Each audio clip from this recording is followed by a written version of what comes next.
अस्सलाम वालेकुम students, YouTube channel accounting with sir Umair के साथ मैं एक बार फिर हाजिर हूँ। स्टूडेंट, मैं आज आपको मैन्युफैक्चरिंग कंसर्न जो कि कॉस्ट अकाउंटिंग का टॉपिक है, एडीसी पार्ट 2 का, इसका एक और सॉल्यूशन करके दिखाऊंगा। लेकिन वीडियो देखने से पहले आपने अब तक अगर मेरे यूट्यूब चैनल को सब्सक्राइब ना किया हो तो सब्सक्राइब कर लें ताकि हर नई आने वाली वीडियो का आपको नोटिफिकेशन मिल सके। स्टूडेंट, ये क्वेश्चन 2009 रेगुलर क्वेश्चन नंबर 6 है जो कि मेरे लेफ्ट पर आपको नजर आ रहा होगा।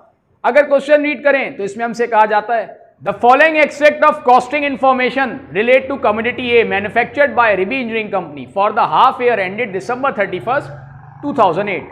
Purchase of raw material 2,50,000, sales all on account 3 lakh, factory overhead 20% of direct labour, carriage on purchase 3,000, stock July 1, 2008, material 28,000, ये बिगनिंग मटेरियल है, फिनिश गुड्स बिगनिंग 3,000, कॉस्ट है और यूनिट्स उसके 1,200 हैं, work in process beginning 45,000, material ending 17,000, finish goods ending उसके units हमें पता है 1000 लेकिन उसकी कॉस्ट हमें नहीं पता, और वर्क इन प्रोसेस एंडिंग है 91,500।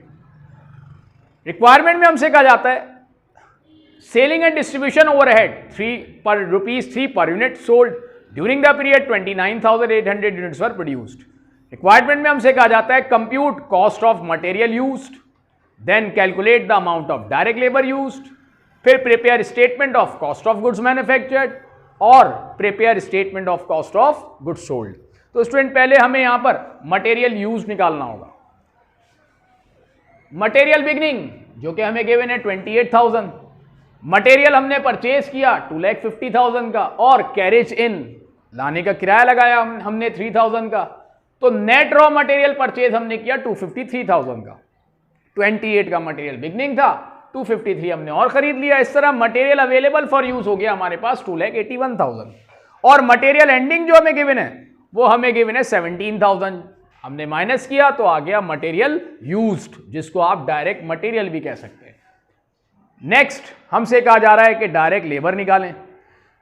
तो फैक्ट्री ओवरहेड स्टूडेंट अगर आप देखें तो हमें गिवन है 25,000, और हमसे कहा जा रहा है कि ये जो फैक्ट्री ओवरहेड है ये डायरेक्ट लेबर का 20% है। इसका मतलब ये हुआ कि 25,000 20% है तो हमें इसका 100% निकालना है। अगर 25,000 20% है तो इसका 100% ऑब्वियसली अमाउंट ज्यादा होगा। कितना होगा वो हम निकाल रहे हैं। फैक्ट्री ओवरहेड 25,000, एफओएच रेट जो है ऑन डायरेक्ट लेबर वो 20% है। इसका मतलब जो डायरेक्ट लेबर आएगी वो कैसे निकालेंगे हम, 25,000 को 20% से हम डिवाइड कर देंगे तो 1,25,000 आ जाएगी डायरेक्ट लेबर। 1,25,000 रुपये आ गई डायरेक्ट लेबर। अब हम इसका थर्ड रिक्वायरमेंट करेंगे जो कि हमसे कहा जा रहा है कि cost of goods manufactured statement बनाएं। Cost of goods manufactured statement student जब हम बनाएंगे तो हमें मटेरियल यूज से स्टेटमेंट बनाना शुरू करना है, स्टार्ट से हमें शुरू नहीं करना। इसकी वजह यह कि मटेरियल यूज्ड ही हमें निकालना होता है, मटेरियल बिगनिंग परचेज वगैरह सब रखने के बाद। तो हमें मटेरियल यूज चुके हम निकाल चुके हैं तो वही अमाउंट हम रख देंगे 2,64,000।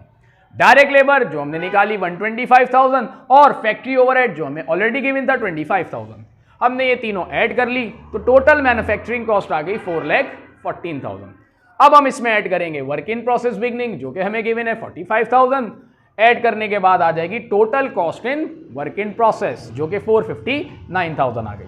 वर्क इन प्रोसेस एंडिंग वो हमें गिवन है 91,500। हमने वो माइनस किया तो कॉस्ट ऑफ गुड्स मैन्युफैक्चर्ड आ गई हमारे पास 3,67,500। अब नेक्स्ट रिक्वायरमेंट में हमसे कहा जा रहा है कि cost of goods sold statement बनाएं।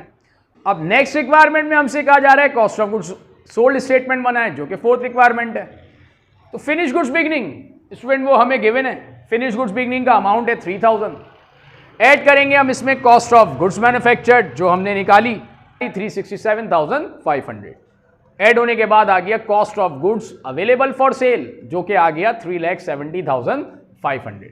अब हम इसमें से माइनस करेंगे फिनिश गुड्स एंडिंग, और फिनिश गुड्स एंडिंग हमें गिवन नहीं है, उसकी कॉस्ट हमें निकालनी है।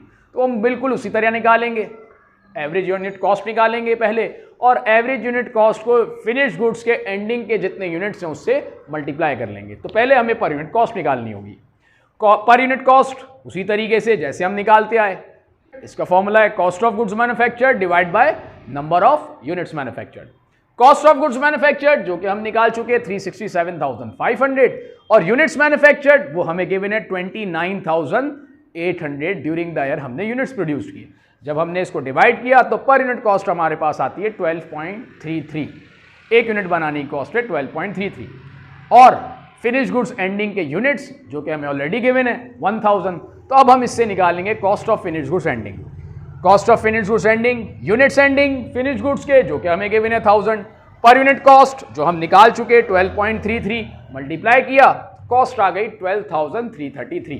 ये वो फिनिश गुड्स एंडिंग की कॉस्ट हमने यहाँ रख दी और cost of goods available for sale में से फिनिश गुड्स एंडिंग की कॉस्ट हमने माइनस की तो हमारे पास आ गई cost of goods sold 3,58,167। Student उम्मीद है कि आपको ये कॉन्सेप्ट क्लियर हो गया होगा। नेक्स्ट वीडियो में मैं फिर नए सॉल्यूशन के साथ हाजिर होऊंगा। तब तक के लिए मैं आपसे इजाज़त चाहता हूँ। अल्लाह हाफिज़।